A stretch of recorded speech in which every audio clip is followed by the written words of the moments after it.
Berikut ini adalah cerita horor pendek dengan tema misterius. Suatu malam, saya mendengar suara-suara aneh dari sebelah kamarku.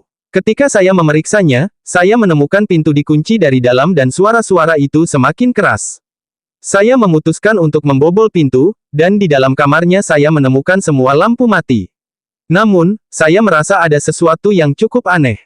Ada bayangan misterius yang berdiri di tengah-tengah ruangan, dengan suara aneh yang terdengar di sepanjang dinding. Saat saya sedang berkemah di tengah hutan, saya melihat suatu cahaya aneh di kejauhan. Saya memutuskan untuk mencari tahu apa yang terjadi, tetapi ketika saya mendekat, cahaya itu menghilang.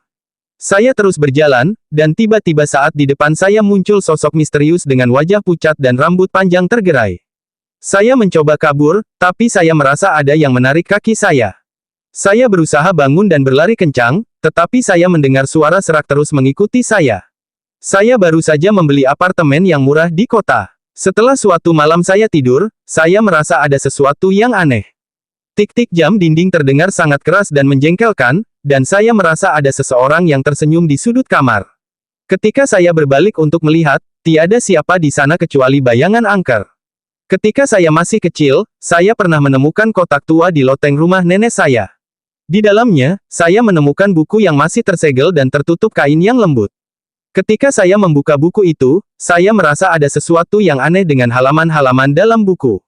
Ketika saya mengulurkan tanganku, ada yang menarikku dari bagian belakang. Ketika saya berbalik, saya melihat sosok misterius dengan mata tak berkelopak dan rambut putih tergerai, memperingatkan saya agar jangan mengganggu buku itu.